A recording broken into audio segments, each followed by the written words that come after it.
force with which two lives come together. Sometimes for good, sometimes for evil.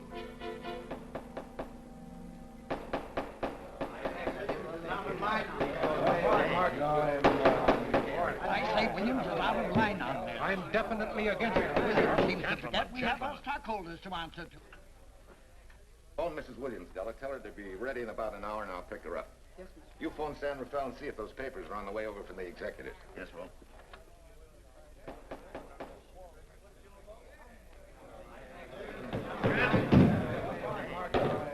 Well, Mr. Darcy, what's the score? 9-0? I'm afraid it is, Walt. If you think you can persuade them to change their minds, go right ahead. Gentlemen, I never interfere in stock issues, dividends, or anything else in your department. I must run my department with no interference. Either I know why and when I need more factory space, or you need another boy. And that's all right with me, too. Because I can take these plants and pick my own spot in the motor production field. You won't have to worry so much about dividends. There won't be many. I'm sure none of us want to lose Walt. Or our dividends. What do you say we take another vote? Now, all in favor of buying the 3 new factories signify by saying aye. Aye. Aye. Aye. Aye. Aye.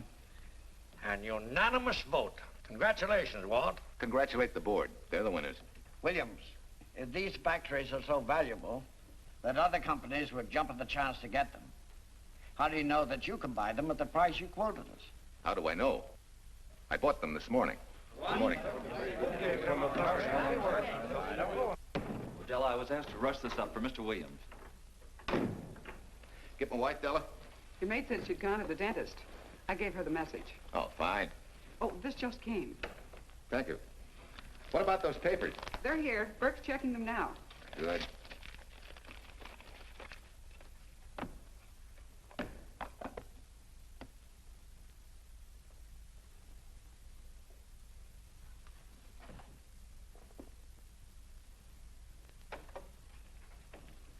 Congratulations, Walt. Take a look at Clause 4. Those provisions haven't been clarified yet. Oh, no? I wanted to leave for Tahoe right away. Get Judge Deering on the phone, will you? Never mind. I can get faster action if I run out to San Rafael myself and stick with him till I write. Yeah? Mrs. Williams on 3. Oh, put the blueprints of that new diesel in, will you? I want Jackson to see him. Hi, Duchess. I'm afraid now we won't be able to leave till about 5 o'clock. What? You're not going with me, but I counted on it. But I thought as soon as Dr. Harris took care of whatever it was, I'd feel better. I don't. Stupid thing still aches, and I certainly wouldn't be a very desirable driving companion. No, seriously, darling, you run along and buy your little factories and hurry home. I'll send you back to the office. And cheat me out of my goodbye kiss? Not a chance. I've got to drive over to San Rafael. I'll stop on the way. Love me? Bye, dear.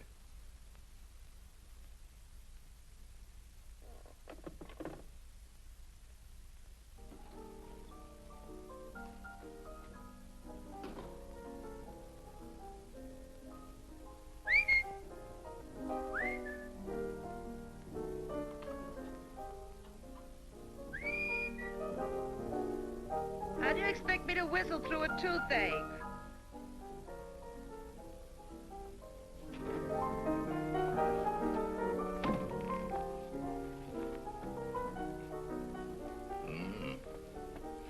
Nothing in the whole world smells as sweet as you do, Duchess.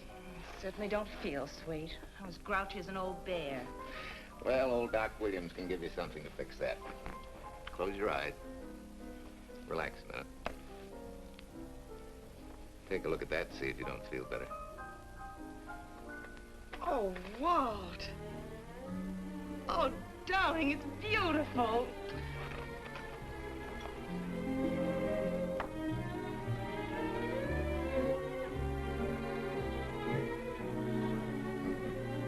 Not bad. Not bad at all. You know, to quote my wife, I like monograms on things. It shows they belong to me, unquote. When did your wife say such a thing, Mr. Williams? About 6 years ago, when I married her. She gave me the first monogrammed shirts I ever owned. Those were the words on the card. I still have it. I certainly hope your board of directors never discovers what a softy you are. They won't, don't worry. I have only one vulnerable spot. What really happened this morning? All I got out of Della was that you stalked out of the office with blood in your eye and were back in no time with canary feathers in your mouth.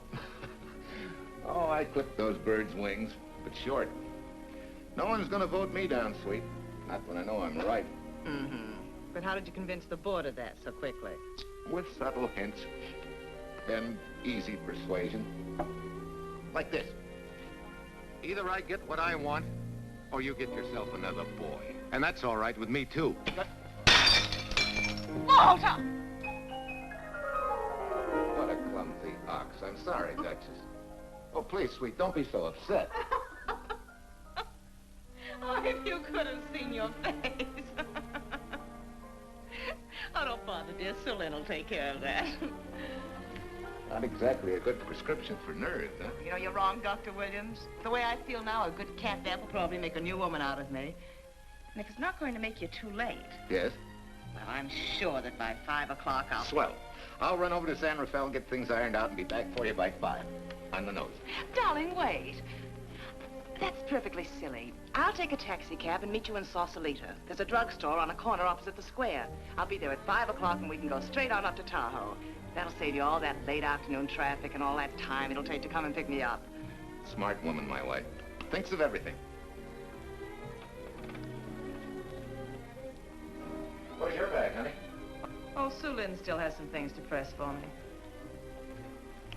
Sure you don't mind taking a taxi? Very sure. Sweet dreams, Duchess. See you at 5. I better get going. Bye, honey.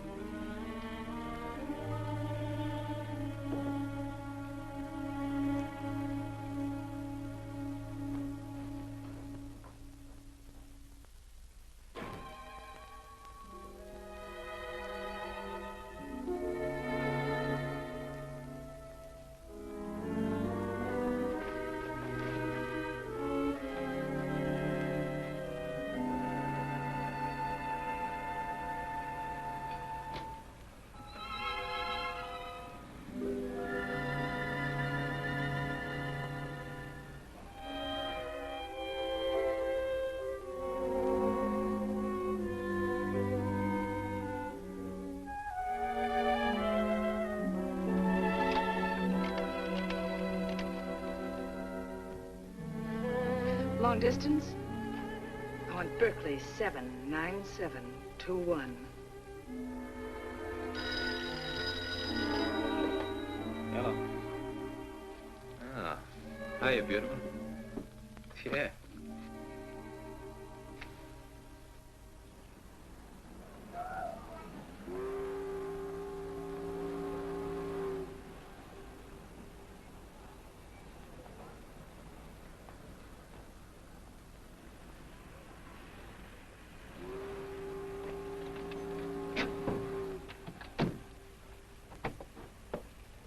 Here.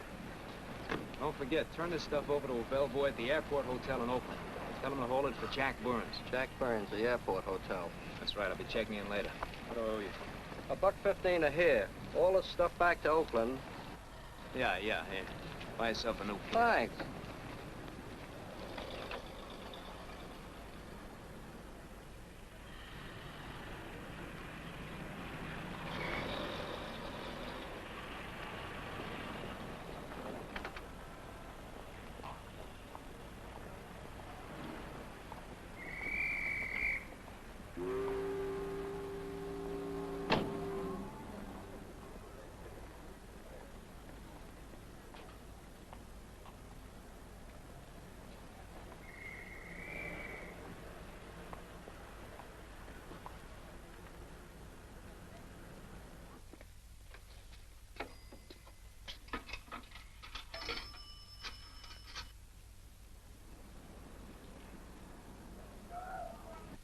Hey, where's that new woman who was going to meet me? It's after 5 o'clock.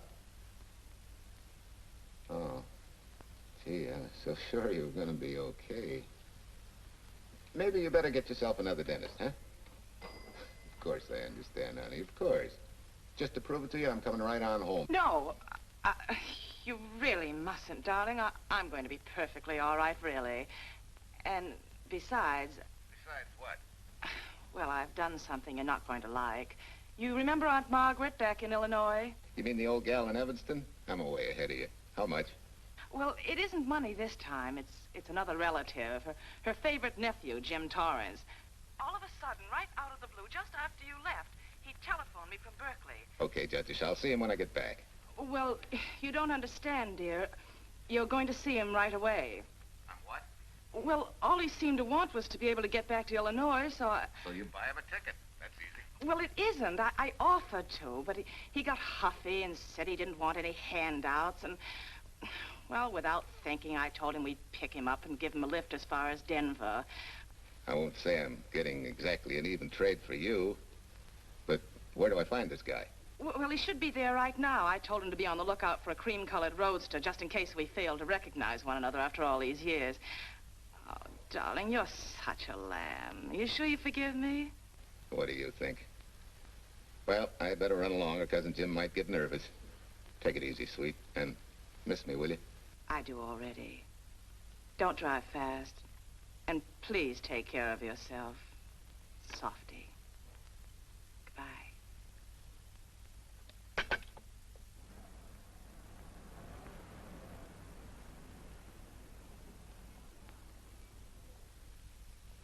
Hello, Della? Yeah, Mrs. Williams wasn't able to go with me. Now, while I'm gone, you see that she gets her roses every morning. That's right. But this time, on all the cards, put love from Softy. Yeah, S-O-F-T-Y.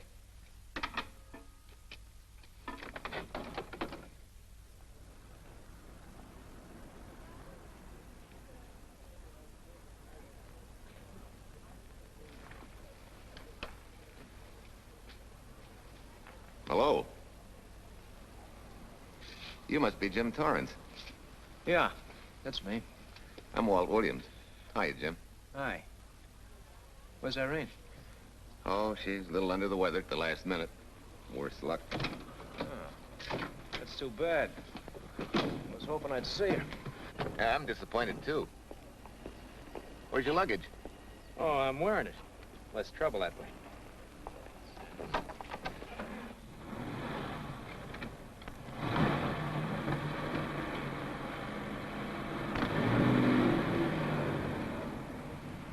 Irene tells me you're heading for Illinois. Yeah. Going been a little rough, huh? Haven't exactly been worried about my income tax. What's your line, Jim? Oh, guess I'm a better salesman than anything else. You know, I can give you a couple letters when you get back to Chicago. It might help you. It's fine. Little in with a top brass never hurts.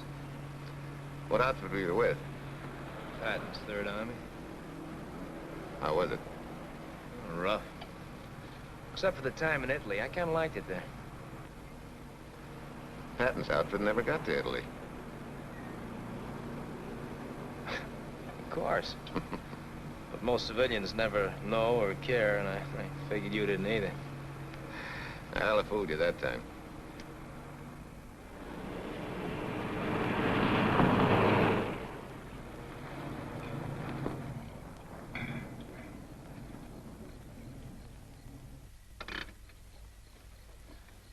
Our last chance to chow for a while. How about it? No, thanks. I grabbed a hamburger while I was waiting for you. I can still taste the harness.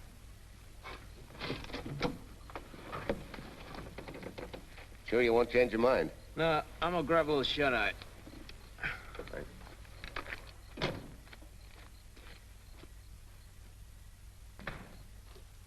Chicken sandwich and a Coke. One chicken sandwich. Chicken sandwich coming up.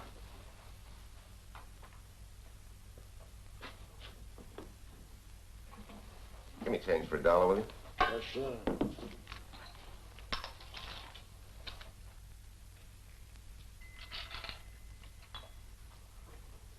Thanks.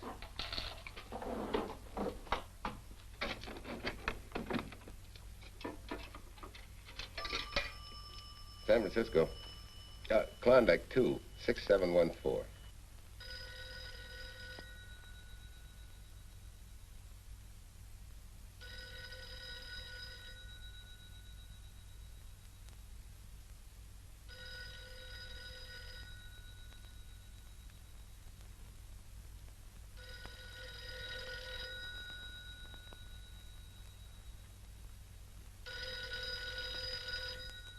Klondike 26714 does not answer. Oh. We'll try Sutter 1, 2599, please. Bayview Apartments. Oh, yes, Mr. Williams. No, your maid isn't there tonight, sir. Well, she said Mrs. Williams was taking something to make her sleep and wasn't to be disturbed. But perhaps... No, don't disturb her. Just leave a message that I won't forget about a certain problem. Mm-hmm. I think I have it, sir. You want her to forget all about a certain problem. Softy, is that S-O-F-T-Y, sir? Softy is going to take care of it thoroughly. Is that all? Yes, that's all. She'll understand. Be sure she gets it the first thing in the morning. Right.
Oh, hi. Yeah.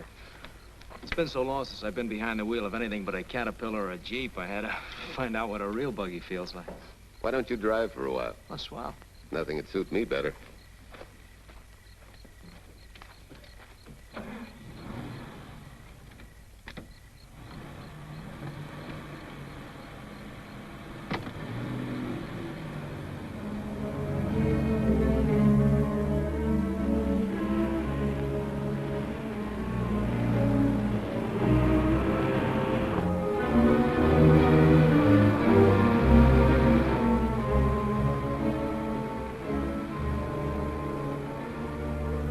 Tell me, Irene still got that little scar on her cheek? That one she got from the fall? Yeah. You can hardly see it now, though. How'd you know about that? She just got it last summer. Thought you said you hadn't seen her for years. Oh, from Aunt Margaret, of course. How else? She always sends me the news in her letters.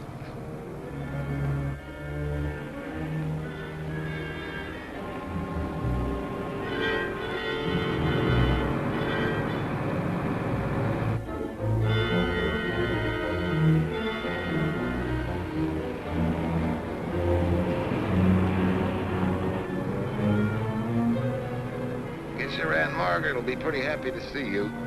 Irene says you're the favorite nephew. Afraid my lovely cousin was just giving me a build-up for your benefit.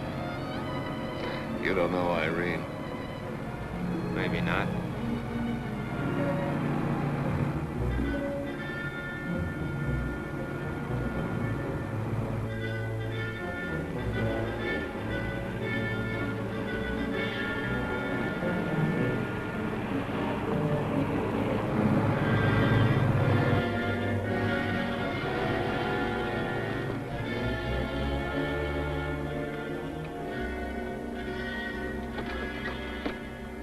What's the matter? I think we got a flat.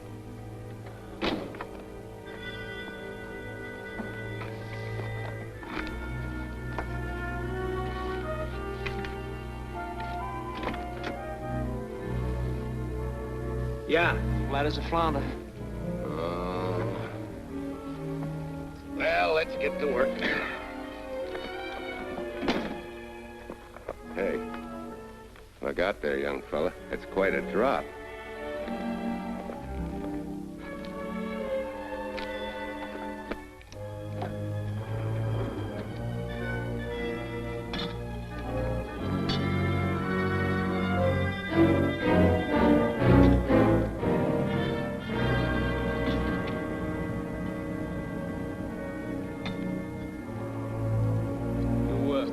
You got a flashlight?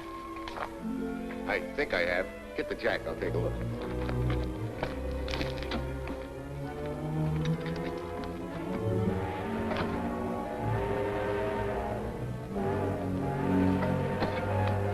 Did you find it? Yeah. Yeah, it won't be long now.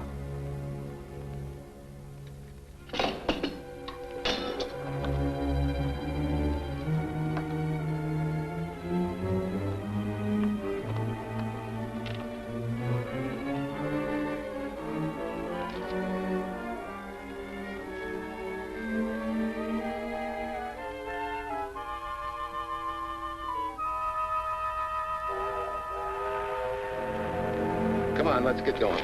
Wait a minute. Did one of your cufflinks fall out? Huh? Well, something dropped. I heard it fall right down there at your feet. Hmm. Well, he must have rolled under the car.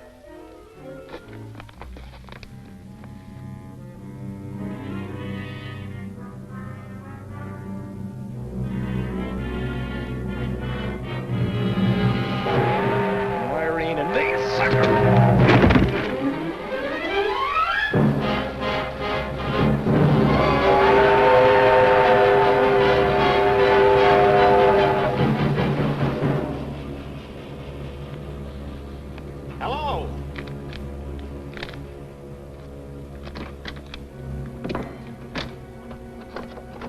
Need a hand? No.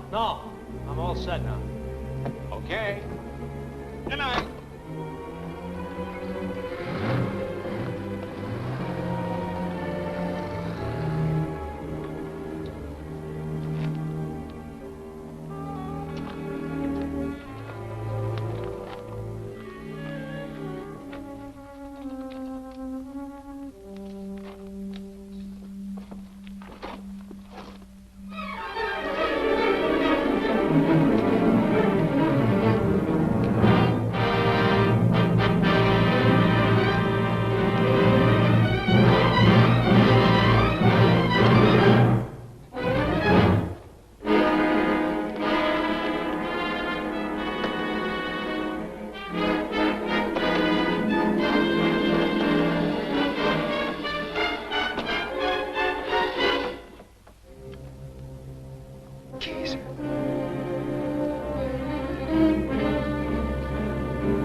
Must be crazy.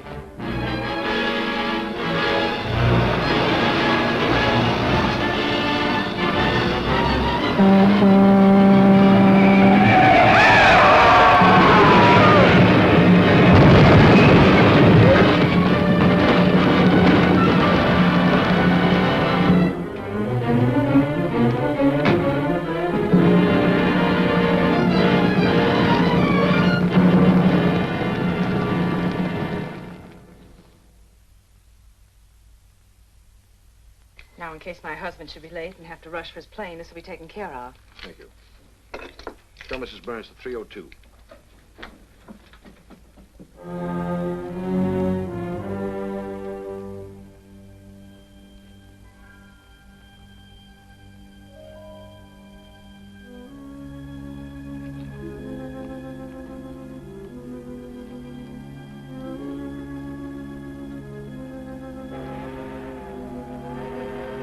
Irene and me, sucker. From Irene and me, sucker.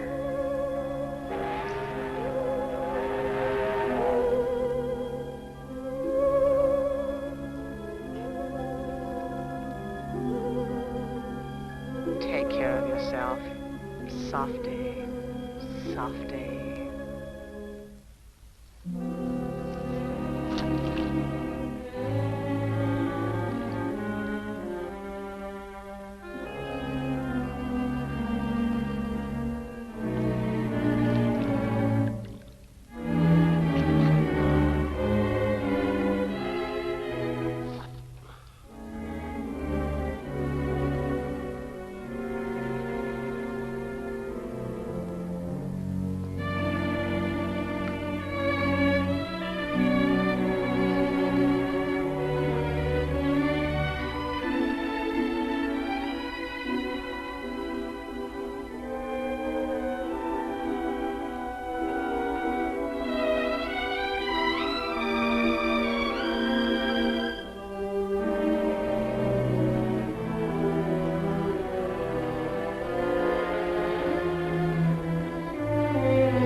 Young lady, Excuse me.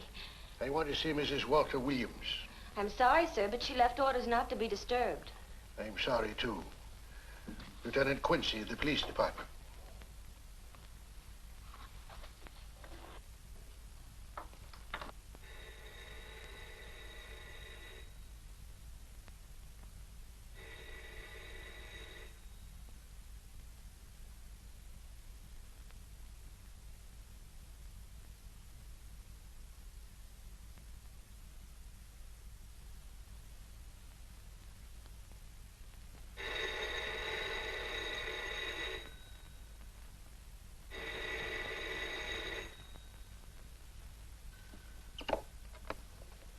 Hello? I thought I left orders not to be Oh, I see. Ask him to come up, please.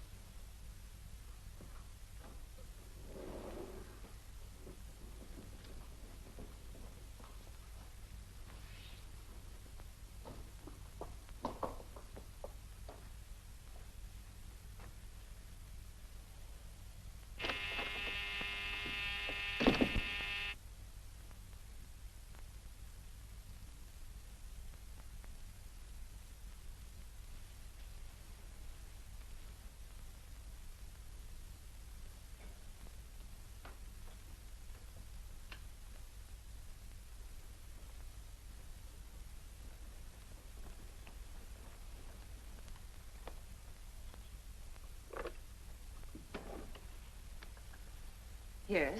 I'm Lieutenant Quincy with the police department. I'm sorry to disturb you at this hour, but may I come in? Of course.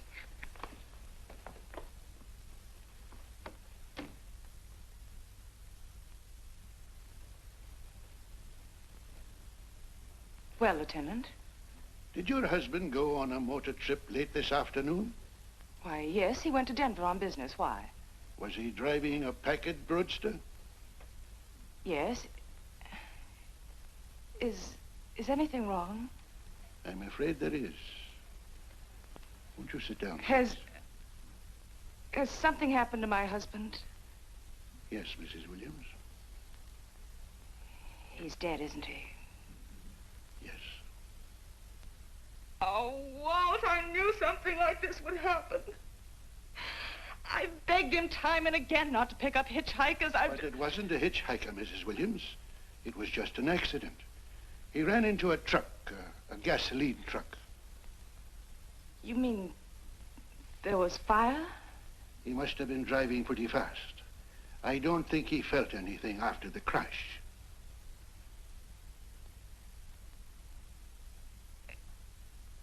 If there's nothing more you need me for, Lieutenant, I think I understand.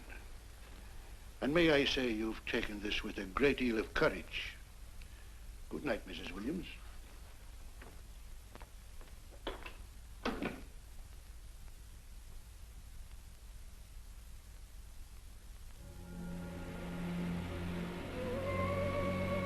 Take care of yourself. Softly. From Irene and me. Softly.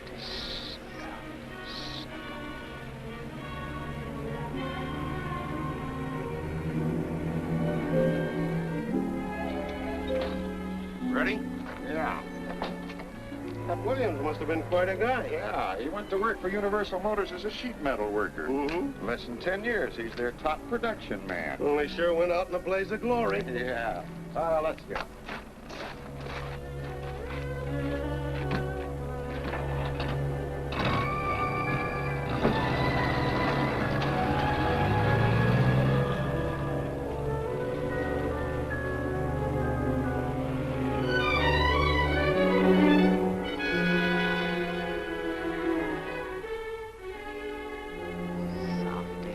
From Irene and me. Sucker. Sucker. Sucker.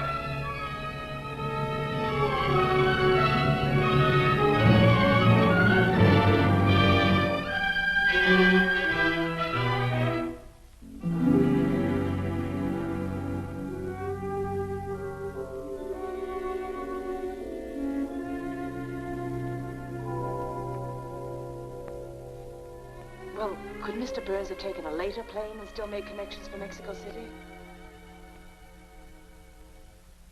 I see. Thank you. Yes? It is some telegrams for Tai Tai. Just put them under the door, Su Lin.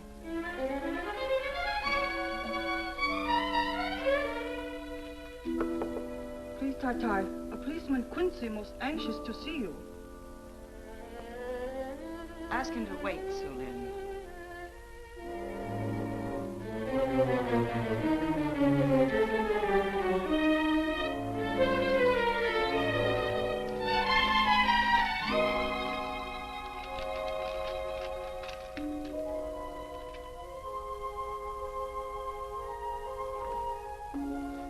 Mrs. Williams will see you presently.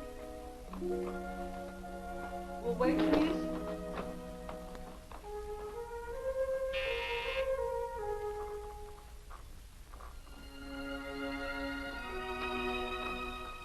Flowers for Mrs. Walter Williams. Thank you.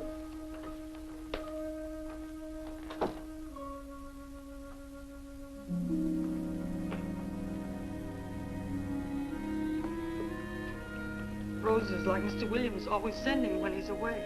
You seem to have been very fond of Mr. Williams. Su Lin is honored to have served him 5 years, and he... I'm sorry to keep you waiting, Lieutenant. I wouldn't be disturbing you again if it wasn't necessary. And I would be keeping you but a moment. You're being very considerate. Won't you sit down?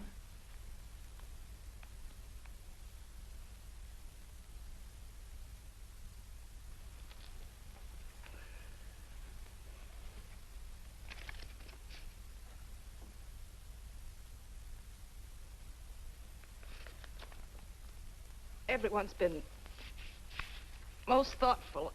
And why shouldn't they be? Forgive me. I'm all right now. What was it, Lieutenant? The state police would like to have some information. They found some wavy skid marks for quite a distance on the road, as if the car had been out of control when it crashed. Tell me, was Mr. Williams a reckless driver? Why, no. He was a fast driver, but certainly not reckless. Well, was he a heavy drinker? Quite the contrary. Well, what about his health? Could he have had a heart attack and lost consciousness before the accident? Why, no. He was in perfect health, but he'd been working much too hard lately and was overtired. Perhaps he fell asleep at the wheel last night. Oh, poor darling. If only I'd been able to go with him last night, he might still be alive. Well, maybe so and maybe not.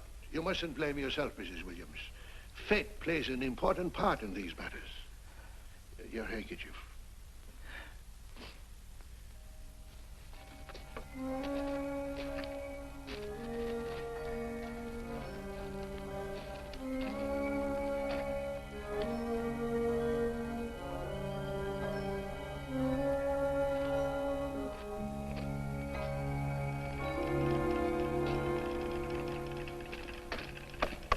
When's the next train to San Francisco? 10 a.m. tomorrow. You sure there isn't one sooner? No, I'm sorry.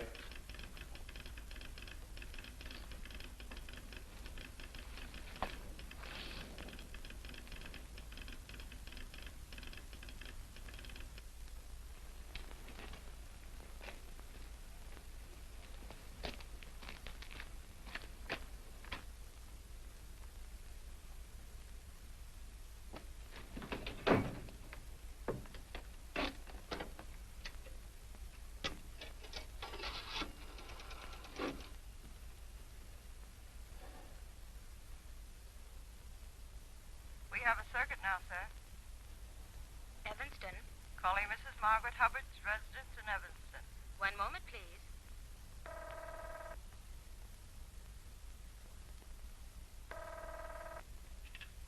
Hello? Mrs. Margaret Hubbard? Yes? Who's this? Long distance. I have a call from Mr. James Torrance. Who? Mr. James Torrance. He's her nephew, Jim Torrance. The call is for your nephew, Jim Torrance. I haven't any nephew, and I don't know any Jim Torrance. Sir, Mrs. Hubbard says she doesn't know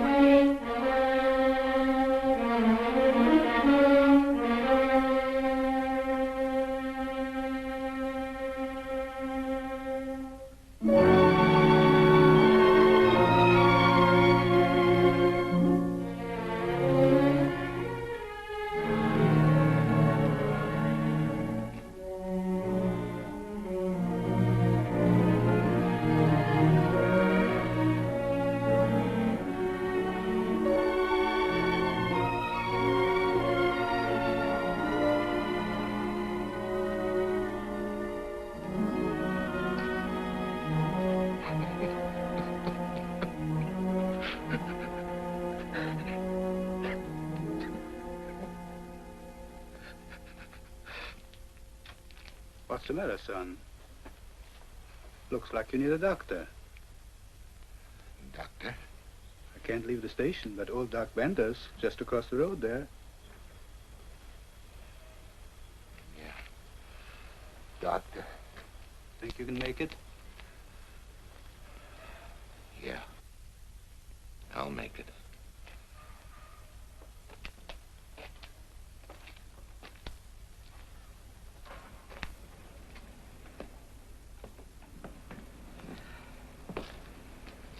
Now take it easy, man. There's some concussion there.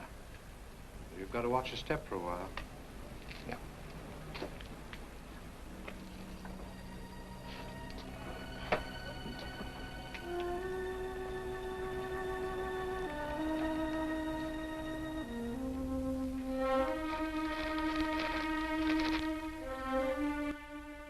Walter Williams' beautiful widow, who by her own request sat alone in the family alcove during the service.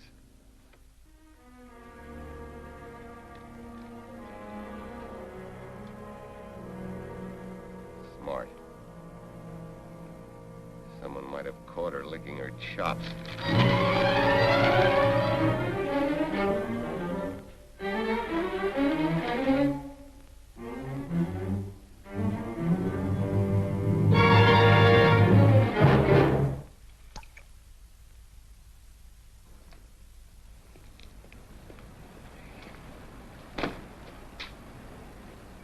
Hey, what's that? Walter Williams. Hey, ain't that the guy that... For the love of Mike, what's that briefcase doing here? He's dead. They did him a dirty trick if he ain't. Hey, now, wait a minute. Don't touch it. We better turn it over to the police.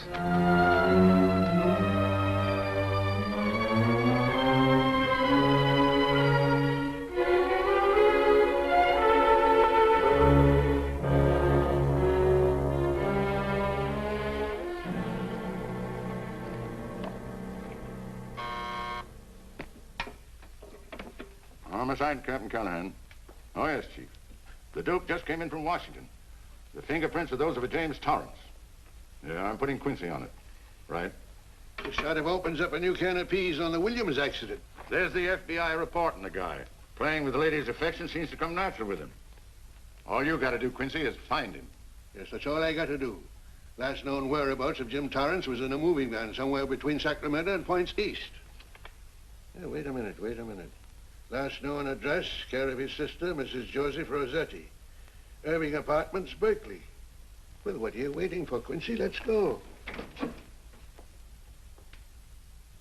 Did Torrance leave any forwarding address? No, he said he was going to send it to me. Sorry to trouble you. Oh, Lieutenant, if you should happen to hear from him, will you let me know? There's an unpaid telephone bill and a bundle of laundry. Laundry? Let's have a look.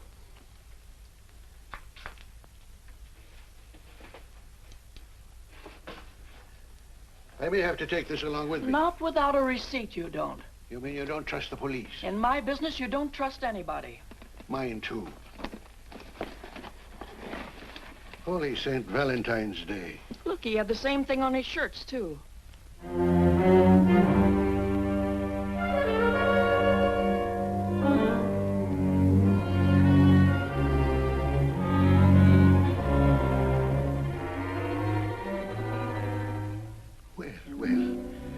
Romance in your late tenant's life. Did you ever see the lady? You know, I never did. But I always knew when she'd been here, the wonderful perfume. I lay you 10 to 1 she's a rich widow. Could be. Wait, I'll get you his telephone bill. Pretty fancy stuff for a hitchhiker. Yeah, but he's a pretty fancy hitchhiker. According to the shirt maker, a certain lady in the town had these made special. And they're just like her husband's. Only his initials were WW. Sort of smells, don't it, Cal? Now take a look at this little item. It was also found in the laundry. I for Irene and W for... Well, it could be for Williams, too, couldn't it? Yeah. Homicide, Callahan speaking. Hello? Oh, hello, Fitz. Hello. What news? Oh? Any luck? Both days, huh? Swell. Have it typed up and sign it. This report of Fritz will be a nice little topper for this pile. His checkup shows calls from Torrance's phone to Williams's private number, and a flock of them going the other way, including one on the 7th and several on the 8th. The 8th, in case you've forgotten, is the date of Walt Williams' accidental death. Well, that ought to be enough to get an indictment out of the grand jury. Go pick her up. I'd like to play a long shot first. It might give us 2 for 1. Well, take 'em one at a time. A bird in the hand is not going to lead us to its mate. I'd like to give the lady a little more rope. Well, Thanks. I thought you'd agree.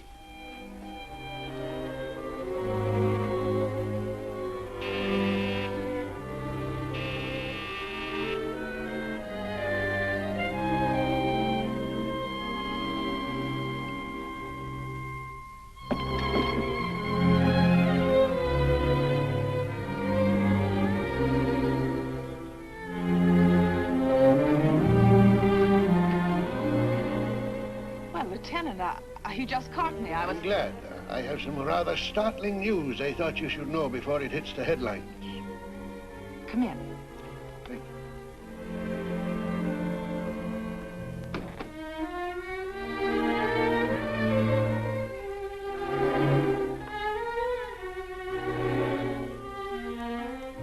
Sit down, won't you, Lieutenant? Thank you. I'm very anxious to hear about this news.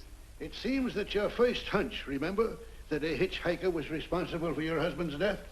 Well, Mrs. Williams, you may have been right. Why, I don't understand. Your husband's briefcase turned up in Kansas City yesterday in a moving van that had stopped at the scene of the accident that night. Apparently, the murderer made his getaway in it. That explains the wavy skid marks that made us suspect your husband was ill or unconscious at the time of the crash. Yes, I suppose it does. And by now, the man is probably out of the country and never will be found. Don't you worry, Mrs. Williams. There were fingerprints on that briefcase. And as soon as we get the FBI report from Washington, his identity will be known and his description sent out on police broadcast. Oh, we'll find him all right. But just now we're keeping things quiet so the murderer will feel safe until we are ready to close in on him. Yes, I can see the wisdom of that. Yes, I thought you would understand and cooperate. As soon as we know his name, it is possible that you might recognize it as someone with a motive. There's that possibility. You know I'll do everything I can to help. I'm sure of it. Now I'll run along. You'll hear from me. I'll let myself out. Don't bother. And don't worry. Good day.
$1.35.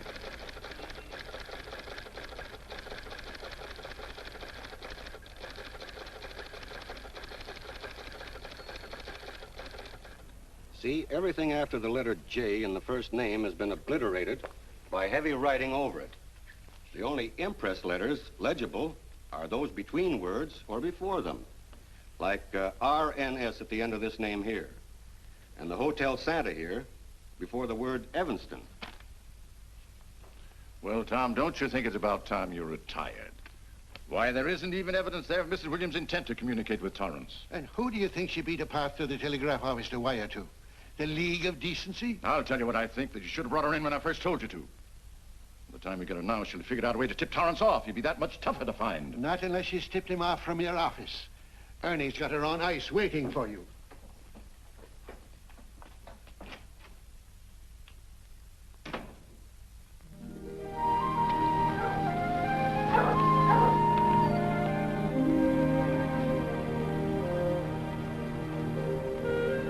Pretty good, huh? Fastest growing little town in Idaho.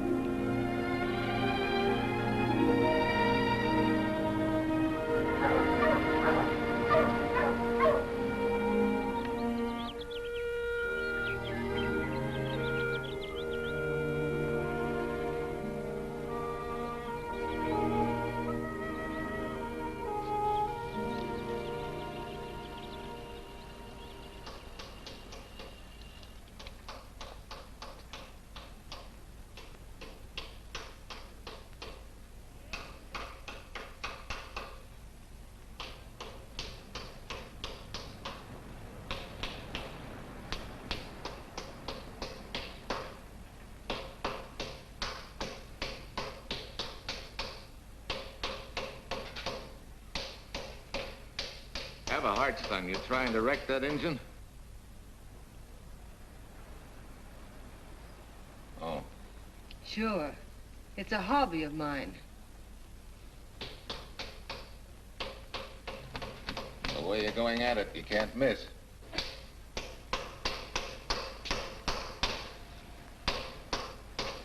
Here. I just can't let you ruin that beautiful motor. Start her up.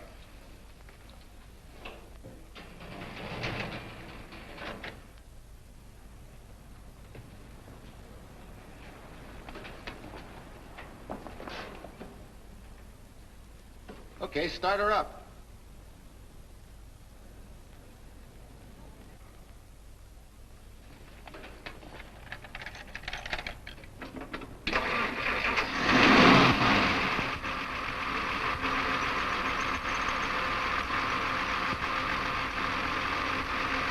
Shut her off.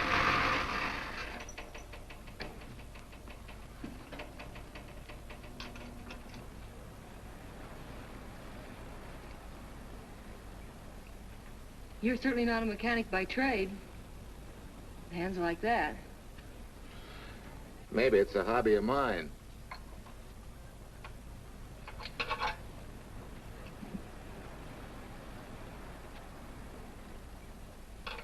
Gee, what happened to your head?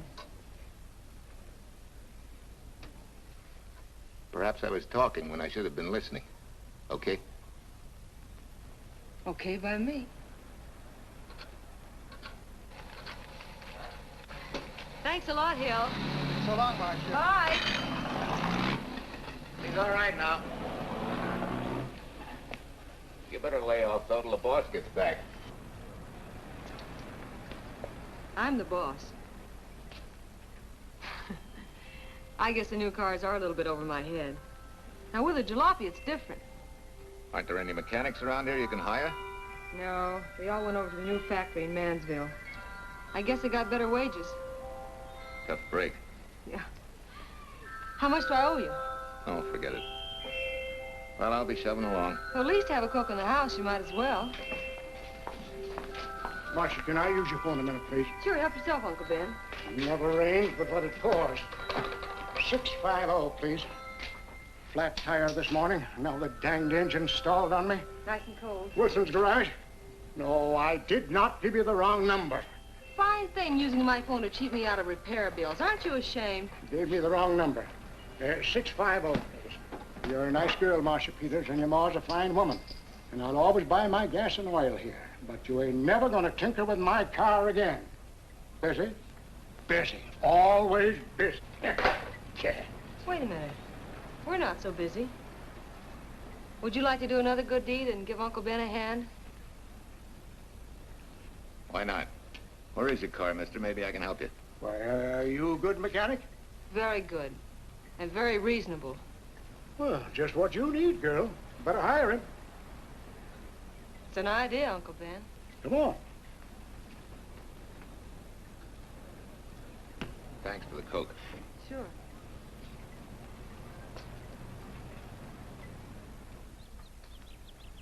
Well, I got Uncle Ben fixed up all right. Nothing but a sticky carburetor valve. Bye. I hope he paid you. What for? It only took a minute. You're certainly not money conscious, stranger. There.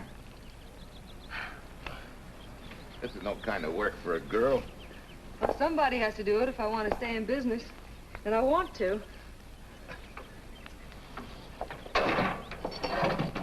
Must be some business that you're better suited for. Couldn't you lease this place to somebody? Sure. I did while my husband was overseas. But when he was killed in Okinawa, well, we'd made a lot of plans for the future here. And I had a hunch he'd like it if I took over and tried to make a go of it. Takes more than a hunch to do that. I got along famously. Business has been fine until lately when the help got short. Could be again. I had a good mechanic.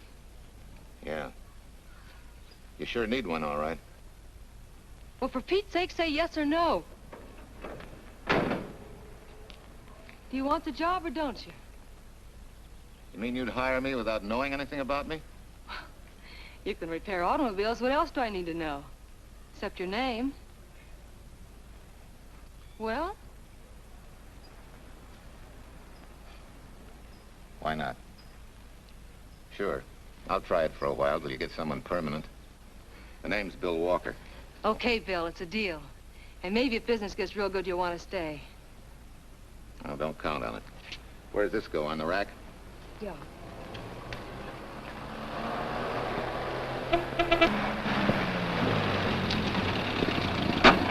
Marcia! Marcia! It happened! It's a boy, 8.5 pounds. Pair of shoulders like a prize fighter. Well, congratulations, Papa. How's Jane? Ah, perfect. Everything's perfect. Gotta get down to the store and tell the gang. Almost forgot. Oh, gee, thanks, Ed. I'm sorry, I won't have enough for the gang. Yippee!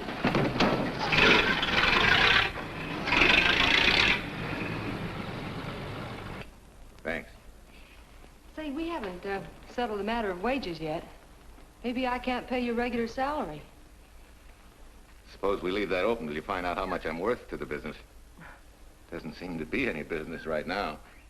Might be a good time for me to get rid of this beard and find a place to board. We live right next door. I'll go ask Mom. She'll know of a place. Sort of a peaceful house. I noticed it this morning. Oh, gosh, I forgot. She's down helping Mrs. Wellesley with her canning. Mom finds homes for everything from stray cats... To stray mechanics? Well, you're not a stray anymore. I'll go phone. Pearl, 674, please. Hello, Miss Wessler. May I speak to Mother? Hi, Mom. I've got some good news for you. I hired a man for the station. Yeah. No. Nobody we know. He's from out of town. Needs to place a board. You got a good one up your sleeve? Okay. Says she has to meet you first to come home for supper. Huh? And you like apple or cherry pie? Cherry. Cherry it is, Mom. See you later. Oh, now I gotta get rid of this. Hey, where's the nearest barber shop? The one and only, just up 2 blocks. Tell Judd you're working for me. When you get back, we'll close up and go home. Thanks.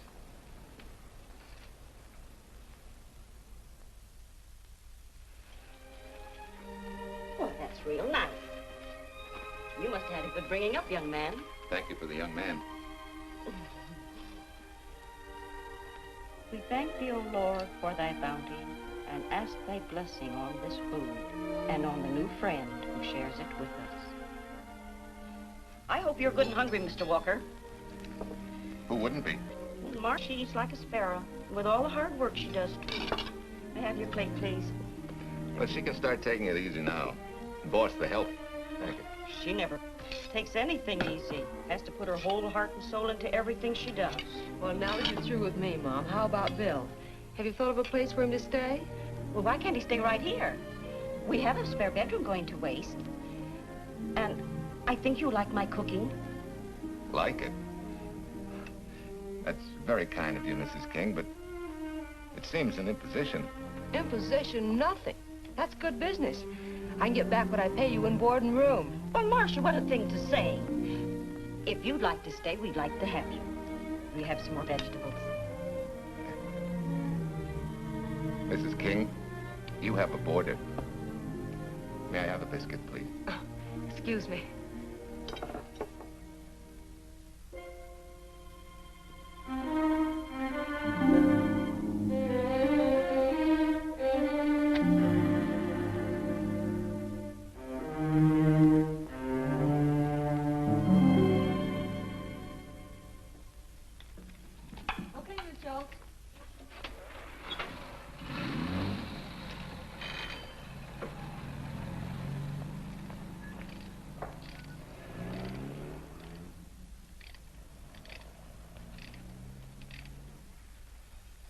It's wonderful the way tools seem to come alive in your hands. You seem to sort of come alive, too. As though you got real pleasure out of working with them. I do. When you're doing a job with them, you can't think of anything else. Bill, if something's bothering you, why don't you get rid of it? What would you prescribe, doctor? Amputation. For that stupid chip on your shoulder.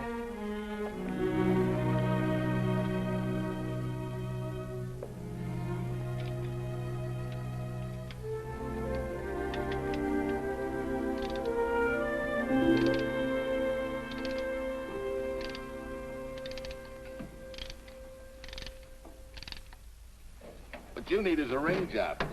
Save yourself some money. Gee, Bill, with the baby and everything, I just can't afford it now. Oh, we'll take care of that. Hey, boss. How's Ed's credit? Good enough for a ring job? Well, sure, if I can hold Junior as collateral. Oh, not a chance, fella. Never mind her. I'll do it on my own time. Oh, thanks, Bill. Maybe we'll see you tonight, huh?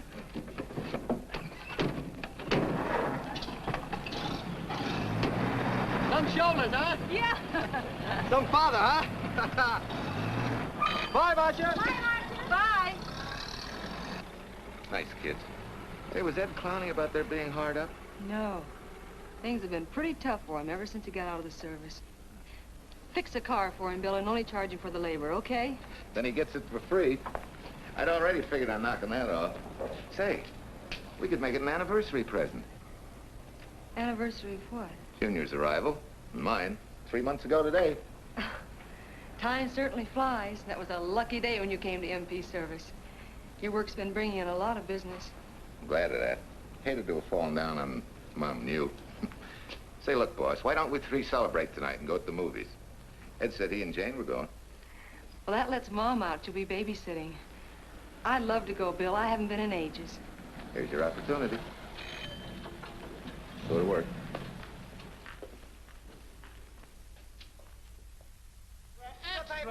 Irene Williams, held for murder. Read all Extra. Irene. This is Sheila Graham with the latest news of the shocking Williams murder case. While beautiful Irene Williams is held for trial, charged with conspiring to kill her late husband, the police are searching for James Torrance, believed to be the lover of Mrs. Williams and her partner in the horrible murder of Walter Williams.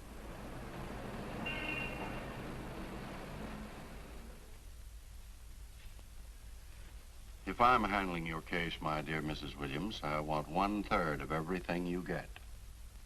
You're out of your mind. You don't realize what I'll get as Walt's widow. Perhaps you don't realize the spot you're in. Torrance's fingerprints were found not only on your husband's briefcase, but, in a manner of speaking, on your reputation as well. There's a detective named Quincy, a very smart cookie. He isn't exactly for you. Frankly, Mr. Warner, I'm beginning to wonder if my attorney is for me. Underestimating the enemy's ammunition would scarcely be wise. Now, if we can get to trial before Torrance is found, they'll never get a conviction. But what? If he shows up, we may have to fry him. Oh, no. Let's not cross that bridge until we have to. But if it comes to a choice, we're not going to burn, are we?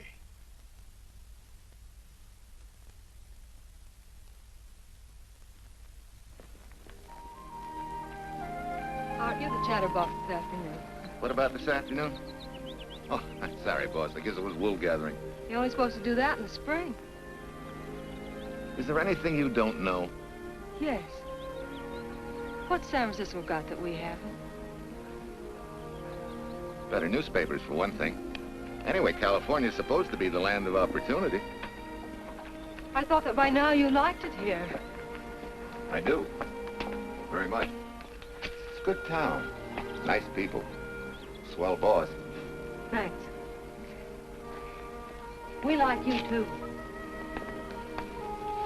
No fooling, Bill. You'd be surprised how many people ask questions about you. What kind of questions? Oh, where you came from, do you have any family, and do you like it here, and are you going to stay? Al Knox asked me at the movie last night if you wanted to join the volunteer fire department.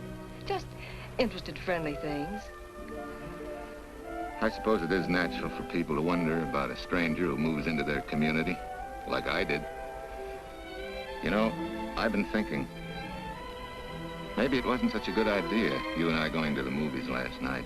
It's all right being seen in the station and here with Mom, but... Oh, you get used to that in a town this size. They're always trying to marry people off. You just ignore it, and after a while they forget about it. I'll go get cleaned up for supper.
How many years this Sunday takes me back.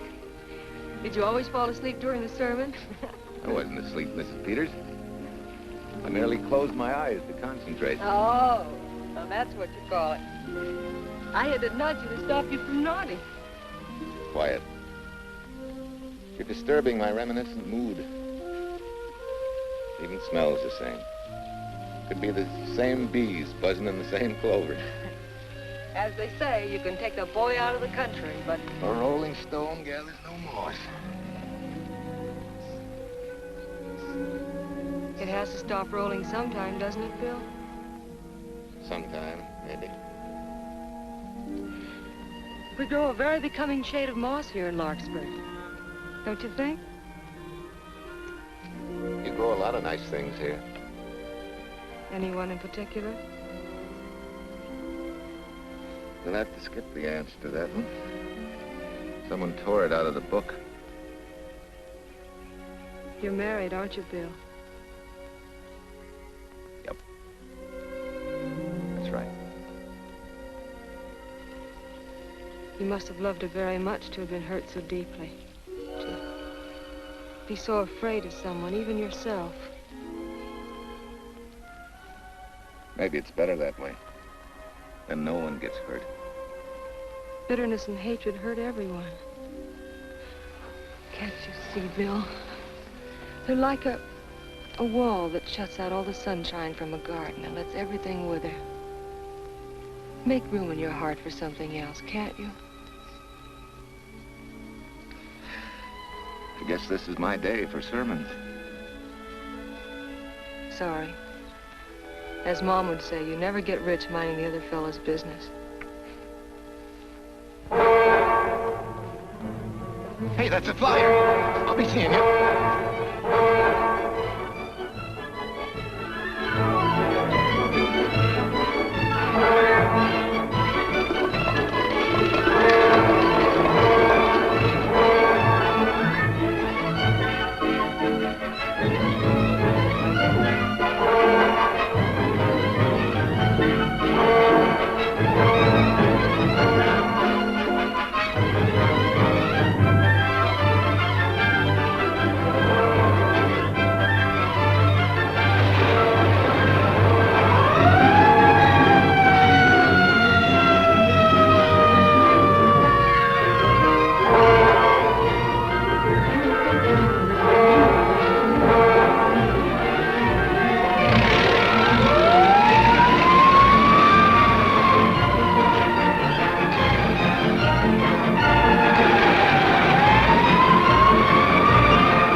Mrs. Wesley sent a couple of jars of peaches. Said you helped her can them. Oh, thank you. When I delivered the doc's car, he insisted that I have a bite with him. Where's the boss? Took a book back to the library for me. Huh? What a day. Hey, what's the idea? Are you darning my socks? Well, I thought a drawer full of holy ones isn't doing you much good. I found it when I put fresh papers in your bureau yesterday. You have a heap of things that need mending, haven't you, son? Does Marcia know? Do you think I'd tell her? This is your problem, Bill. Because I found out about it doesn't give me the right to tell anyone else, not even Marcia. When you trust folks, you trust them, and you give them a chance to work out things the way that seems right to them. How can one little woman be so big? Don't forget, it's a lot easier to be tolerant and understanding at 50 than it is at 25. Yeah, Mom. I'm going next door for a while. Grandma Thompson's ill.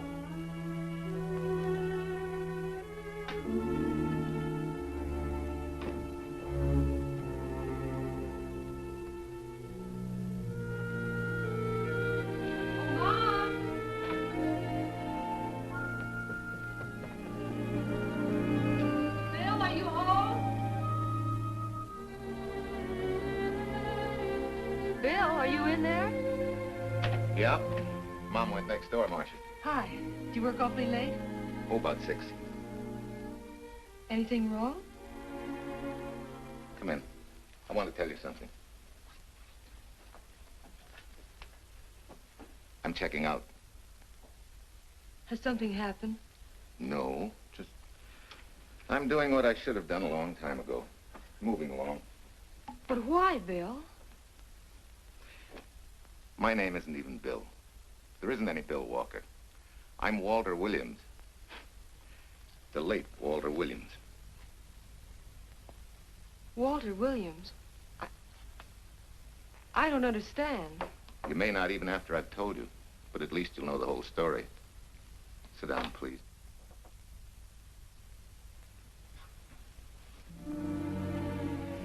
Finally, Larkspur. And you. From there on, you know. I'm glad you're going back to make things right. Going back? Wild horses couldn't drag me back. What are you going to do about your wife? Nothing. You're going to let her go to trial for murder? Oh, no, Bill. Why not? She tried to kill me, she and her cousin. But they didn't. Who says they didn't? Let them try and prove it. No matter what your wife did, she can't be tried for something that didn't happen. Oh, Bill, can't you see? You bet I can see. She deserves everything she's getting. Sorry part of it is they'll never convict her. No, Bill. The sorry part is you're not big enough to take a hard jolt to your pride and to your ego. Sure. It hurts to be tricked and cheated by someone you loved and believed in. But that doesn't give you the right to take justice into your own hands, to trample on the hearts of others and walk out on life. A barren, frustrated boyhood. A marriage to a woman who accepted my love, yet despised me so thoroughly she resorted to murder. I'll never think of our moments together without nausea. I feel stripped bare, degraded. Because you've closed your mind and heart to everything else. Even me.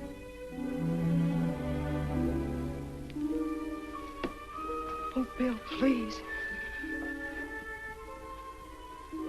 Don't destroy the one chance we have for happiness. We haven't got a chance. Doing the right thing never works out. I know. In this world, you turn the other cheek and you get hit with a lug wrench. Forget me, boss.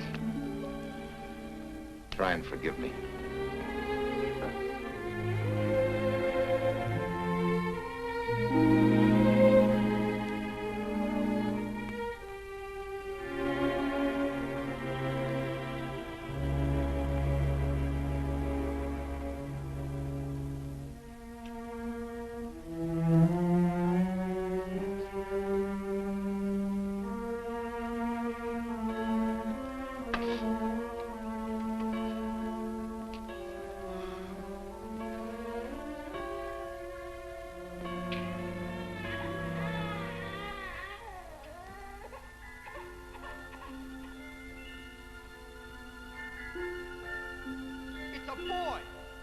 Shoulders like a prize fighter.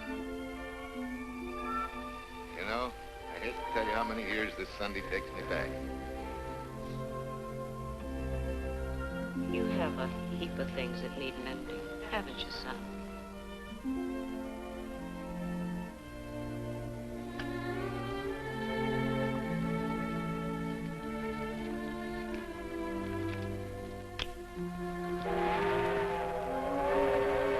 Take care of yourself. Softly. Marguerite and me.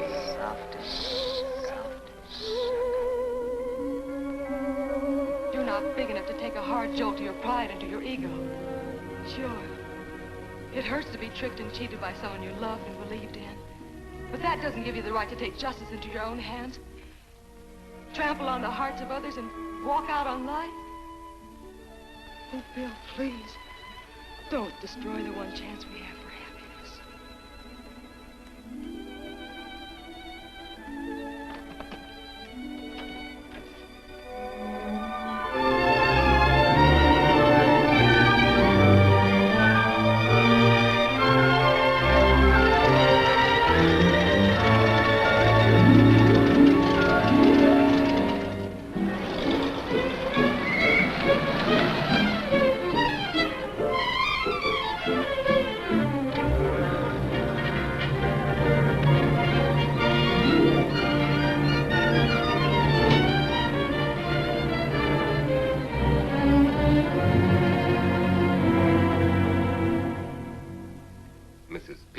Enough to come along to substantiate at least the Larkspur portion of what I've told you.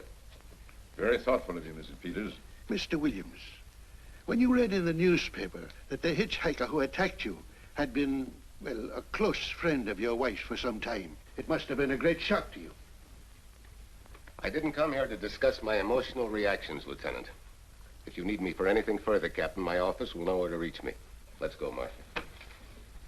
Just a minute, Mr. Williams. We'll need your signed statement for the grand jury when we ask for your wife's release. It won't take long to be typed. Yeah? All right.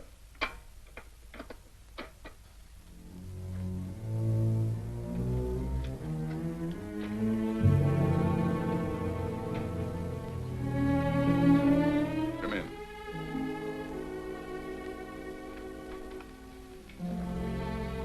Sit down. Mrs. Williams, We have news for you. Really? I can scarcely wait.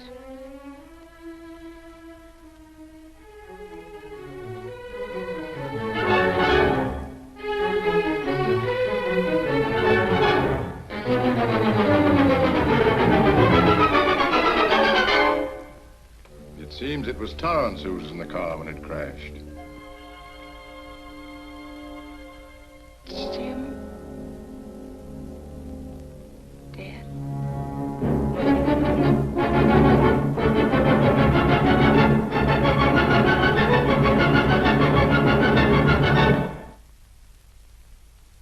You did it. You killed him. No. He tried to kill me. Thought he had. And he ran into the truck. It was an accident. An accident? You wait all these months to tell this story. You let me rot in this filthy jail. Wait a minute. You let everybody believe you're dead. Pretty convenient, wasn't it? A dead man can't be tried for murder. Mr. Williams, perhaps your wife would understand better if you would explain to her about the amnesia. Amnesia? Oh, don't tell me you believe he had amnesia. Where's he been all this time, just wandering around in a daze? Tells us he's been in Larkspur, a little town in Idaho, working as a mechanic in a service station run by Mrs. Peters here.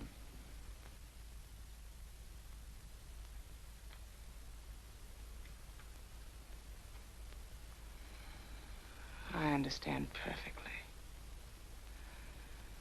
Now that my chance for happiness is dead, I suppose you'll demand the divorce I begged you to give me so that I could marry Jim. That's fantastic. Yes, isn't it? After you telling us that the man you picked up was a perfect stranger. Well, that's not true. The time and place for meeting Jim had all been arranged. I must advise you, there's a law that a wife can't testify against her husband. There's a law against murder, too, but that didn't stop him, and nothing's going to stop me until I'm through. It's all right with me, Captain. Go on. Talk your head off.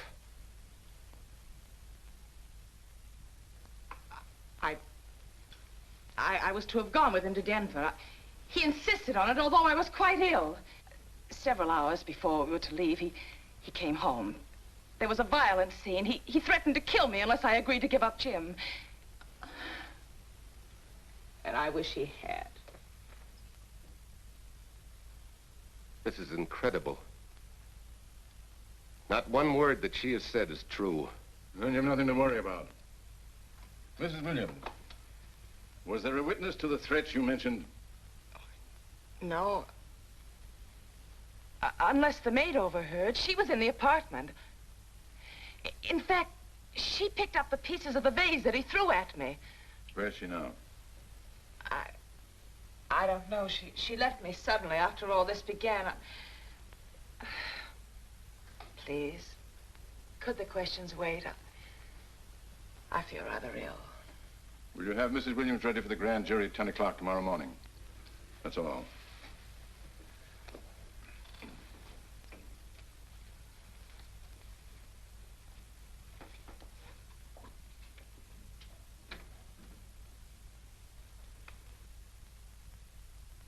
We're going to hold you too, Williams.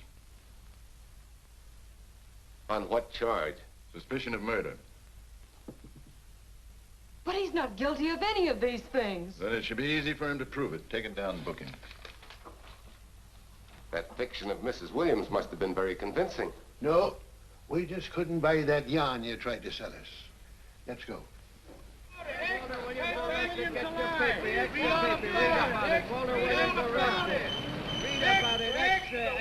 What's the White Breed and murder charge? Extra, get your paper. Walter Williams charged with murdering wife Bubba. Extra, get your paper. Irene Williams goes free. Husband held. Extra, get your paper.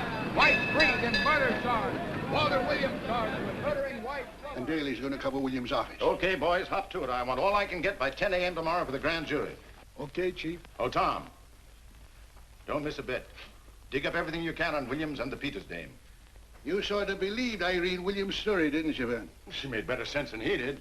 Well, sure, she's a better liar than he is. Don't forget, I went all through her grieving widowhood with her. She's a bad customer. Well, that's for the grand jury to decide, and Williams insisted on letting her talk. So it's his funeral. Funeral, all right. Especially with that yarn he told. But murder's out of character for him. There's a few pieces missing somewhere. There might be in Idaho, if it's not too much out of character for you to get going. You're going to miss me, Cal, when I retire next year. Maybe I'll join Private Eye and solve your cases for you.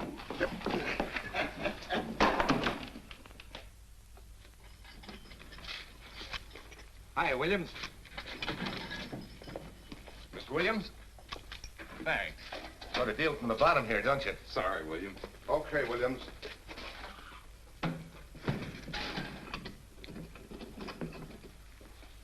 Well, not very good news, judging from your faces.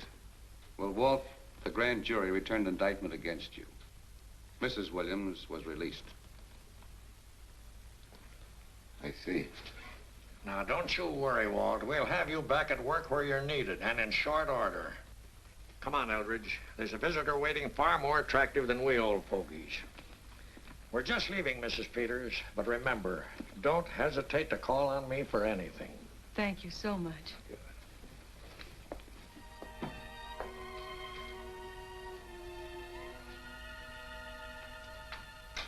Hi, boss. Bill, what have I done to you? If it weren't for me, you wouldn't be here. If it weren't for you, I wouldn't be. I came back here because I wanted to believe in the things you do. I still do, no matter what happens. Will you do something for me? Go back home, where I know you'll be taken care of. Not a chance. You'll have to think up a better reason than that to get rid of me. I'm a big girl now. I've just been to Larkspur, Williams, where I found these newspaper clippings. Of course, some of them are 3 months old, but you seem to treasure them, so I brought them along. So? I don't think they exactly substantiate your claim of amnesia. As if you were interested in substantiating any claim of mine. Now, let's get one thing straight. Most people, when they get in a jam, think the police are only interested in the prosecution. Our job is to get the facts, the truth. And the truth never hurt anyone but the fellow that lied. Unless he was a beautiful woman. Oh, quit kidding yourself, Williams. You made the boner. I had no more to do with Torrance's death than you did. And out of the whole population of Northern California, you just happened to pick up a hitchhiker who happened to be your wife's boyfriend. Ah, have a heart, Williams. I suppose you'll tell the truth when you take the stand, but you better have some mighty conclusive proof if you expect the jury to believe it. Wait, Lieutenant. Bill, we all know you're not guilty, but we're going to need help to prove it, and need it badly. Lieutenant Quincy can't take sides, but if we're right, he has to be on ours. And I have a hunch he wants to be. Why don't you tell him the whole story? All of it. Please. I'd like to. Quincy, very much. Guess I should have told the whole truth in the first place. But I wanted to clean this mess up with as little scandal as possible.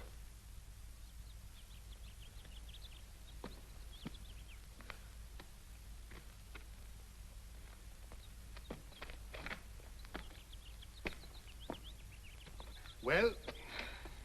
No sign of the lug wrench or anything. My dear Mrs. Peters, will you please stop trying to be a detective? How many times do you think the police have combed this spot for any kind of evidence? Now, be a nice girl. Take Mr. Williams' advice. Go back to Larkspur. What time is it? It's only 4 o'clock. We still have time to go back to town and go on our hunt for Sue Lynn. Now, look here, young woman. You've had me on the run since early morning. But, Lieutenant, the maid seems to be our only hope now. We've got to keep looking till we find her, that's all. That's all? Wait. She was naturalized, wasn't she? Suffering chopsticks. Quincy, you dumb flatfoot. This Sue, what's her name, was Chinese born. If her port of entry was San Francisco, there'd still be a file on her, photo and all. Let's go. Back to town. Immigration.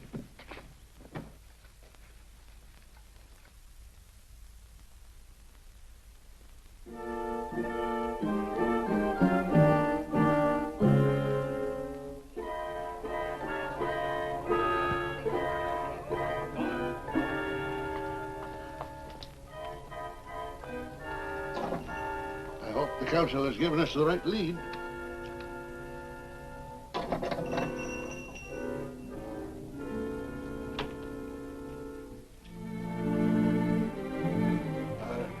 You are Singh? Understand? You savvy English? Also French, Italian, and Hebrew. May one ask what is desired? We're looking for Su Ling Chung. The Chinese consul said you were her uncle and might tell us what she is. This daughter of my brother, has she offended the honorable police? Oh, no. They just wanted to ask her some questions about Mr. Williams, the man she used to work for. Ah Singh's heart is heavy that he cannot lead you to her. But things that are not known cannot be told. Well, if you hear anything of her, report it to headquarters.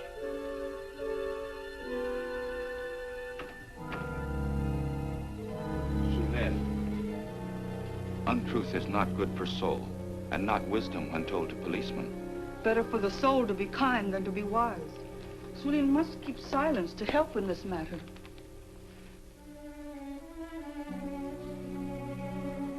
You know, you're quite a gal. In case I haven't told you lately. You're just too easily pleased, that's all. There must be a way out. Why can't we find it? Oh, buck up, boss. Tomorrow's another day. Yesterday you go to trial. Bill, I'm afraid.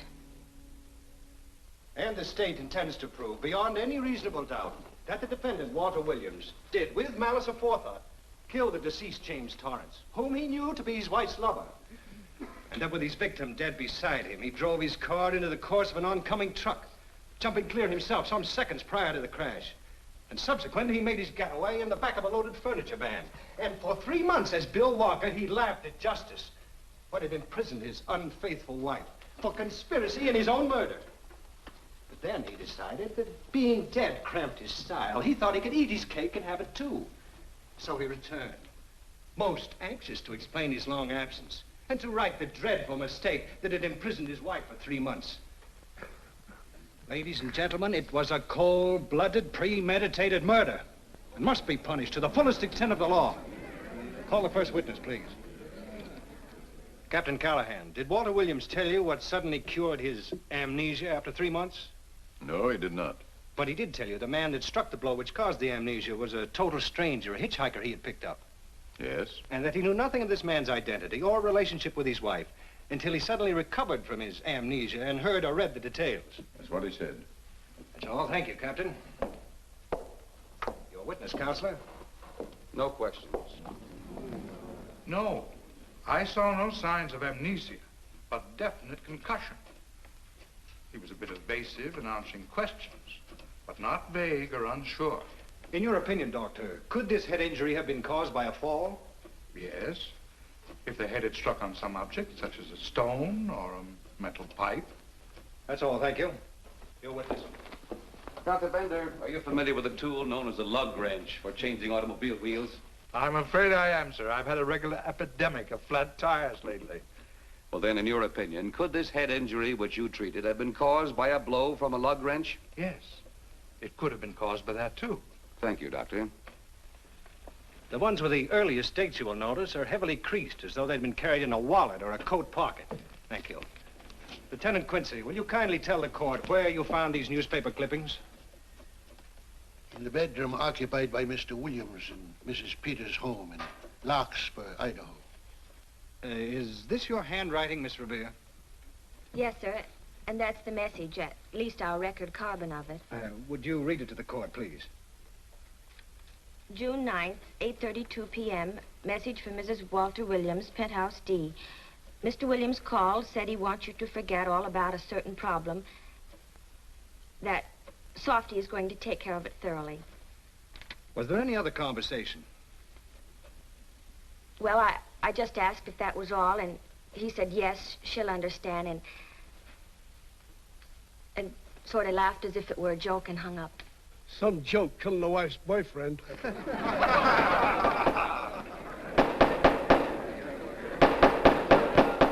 of the state versus Walter Williams. All the rounds so far have gone to the prosecution. And it was a grim-faced Williams who was returned to his cell this afternoon. What the score will be after he takes the stand is anybody's guess, but he's going to need some lucky punches to get a decision. And though Torrance struck with intent to kill, after telling you this is from Irene and me, sucker, you still telephoned Illinois to find out if there was a Cousin Jim. You are hard to convince, aren't you, Mr. Williams?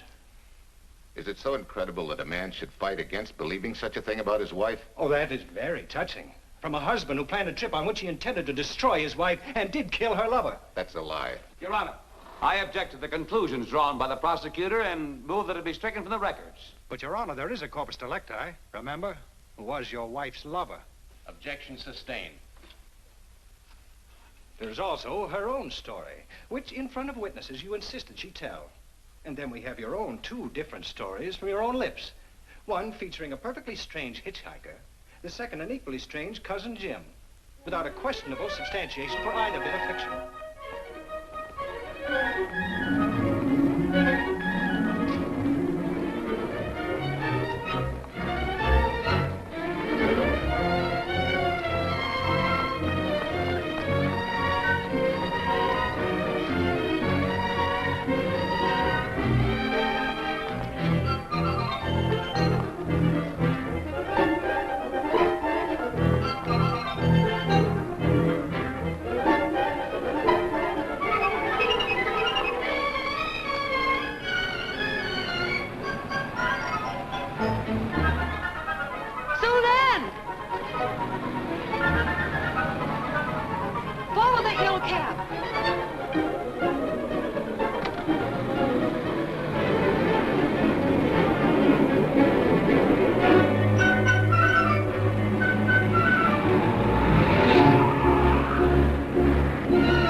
You remember me, don't you? I was here with Lieutenant Quincy from the police department. I just followed Sue Lynn up the stairs. I saw her coming here. You must be mistaken. I'm not mistaken. She's here. I must see her. Ah, Sing, don't you understand? It's to save a man from prison, even from death. I will send her to you.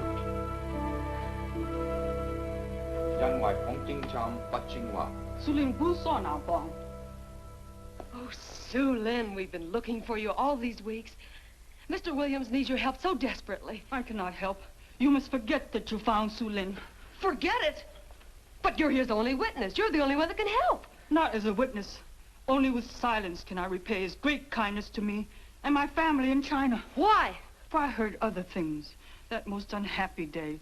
From Mrs. Williams' bedroom, his voice very loud and angry. A flower vase broken to pieces. He can explain all that. They do not believe what he's already told.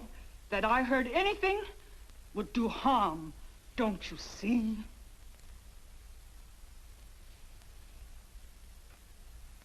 Yes.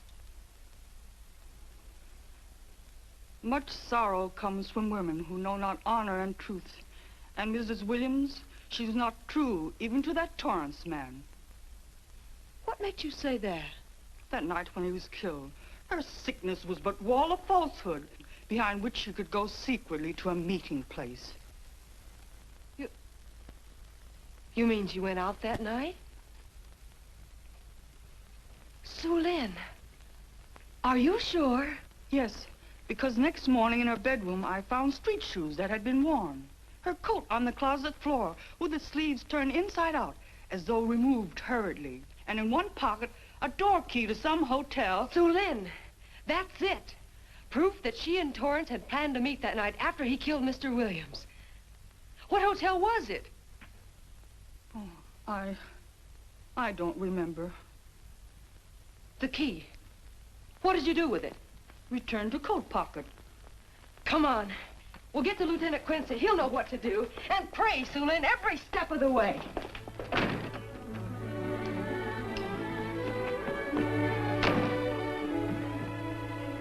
Now hold everything. Even if this long shot don't work out, we'll just keep on pitching.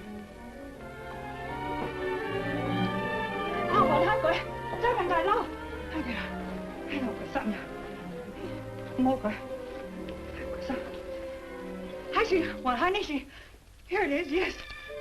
Room 302, Airport Hotel, Oakland.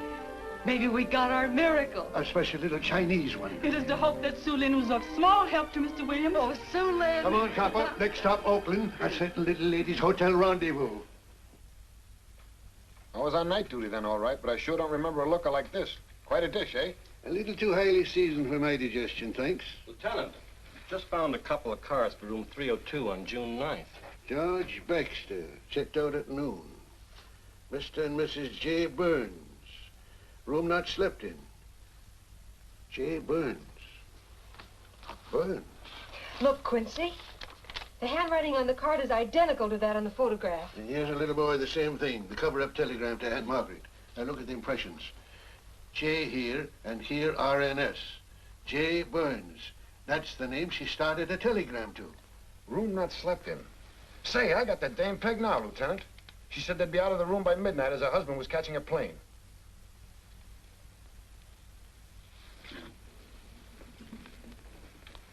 But Quincy... Reservation for Sam Andrews. Yes, sir. This ties it all up, doesn't it? Yeah, like a greased pig. What do you mean? We've got the evidence now, the proof. Of what? Sue Lynn's theory that Irene was playing the field? This evidence only proves that she came here to keep a date with a man named Burns. We can't even prove that he didn't keep the date. But you know he didn't. There wasn't any Burns. It was only a name that she and Torrance used. Fine. If you can prove that, Williams will be free. But none of this will prove it. Sorry, copper, but we are just up another blind alley. Willie? Yes, sir. There's a couple of sample cases from Mr. Sam Andrews. Came up from the station this morning. Take them to Parlor B right away. Sure thing, sir.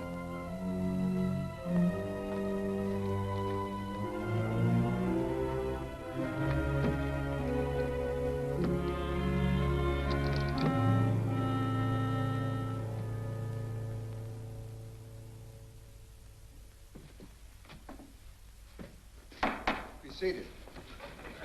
Case of the state versus Walter Williams. Proceed, Mr. Eldridge. Your Honor, we will call Mrs. Irene Williams. Take the stand, Mrs. Williams.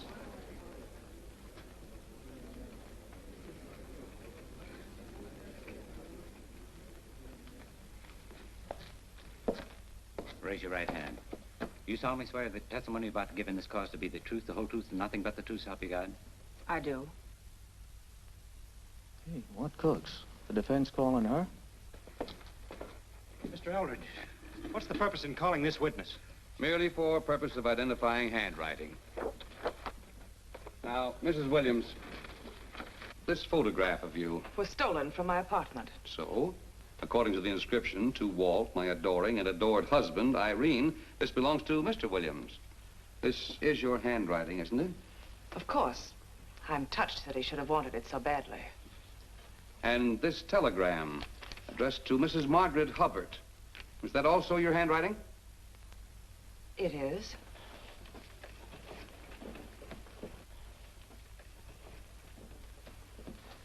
Now, Mrs. Burns, I mean Mrs. Williams, this photograph is inscribed to Jim, my adoring and adored Irene. Did you write this too? I see no point in all this. Merely answer counsel's questions. Did you write it? I did.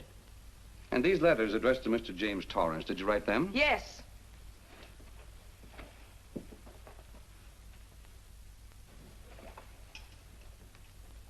And this monogrammed garment, A gift from you to Mr. Torrance? Why must I be tortured again by all this? I never made any secret of my love for Jim Torrance.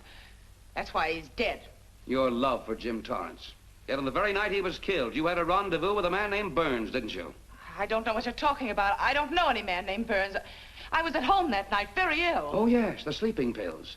Well, you must walk in your sleep then, for you spent at least part of that night at the Airport Hotel in Oakland, where you registered for Mr. and Mrs. J. Burns. Don't waste the court's time trying to deny it. This is the registration card that you signed at 9:20 p.m. And there's the room clerk who assigned you to room 302. And this, Mrs. Williams, is the key to room 302, which you very carelessly left in the pocket of a coat which was found in your closet yesterday. All right, I was there. Now are you satisfied? Not quite. This J. Burns, Mrs. Williams, was his first name Jack? Yes. Have you been in contact with him lately? No. How long since you've seen or heard from this Jack Burns? Well, I don't know. I don't remember. You bet she doesn't remember, because there isn't any Jack Burns, and there never was. That was an alias for Jim Torrance. And it was Torrance who was to have met you that night, after your charming little plot to kill your husband had been duly executed. It's not true. It's not true. I have bad news for you, Mrs. Williams. I can prove it's true.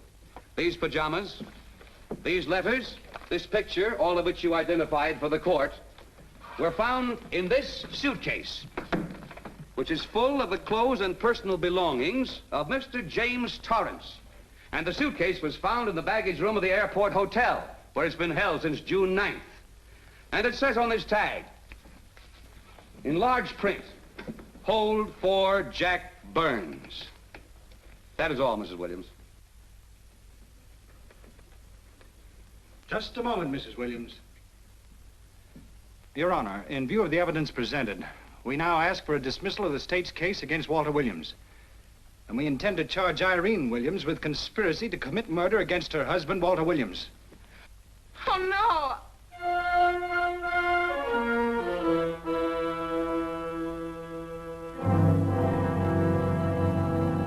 The case against Walter Williams dismissed.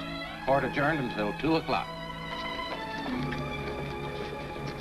Well, that's that, Walt. Congratulations, Mr. Williams. I haven't the words for it, Quincy, but we could never have made it without you. Ah, sure you could. You know, son, right always wins if you give it a little push, especially when you get a copper like this one to do the pushing. Well, I'll be seeing you. You know, it'll seem kind of strange being able to eat and sleep without someone getting in your hair all the time. Oh, fine, Walt. We're looking forward to having your hand on the wheel again. The Denver plants are waiting for you to open them. You think you can make it the morning? How about it, Counselor? You bet you can. Oh, good. Well, I'll be running along. Well, you think you like Denver? It's okay by me, boss. Yes, impact. The force with which two lives can come together. Sometimes for evil, sometimes for good.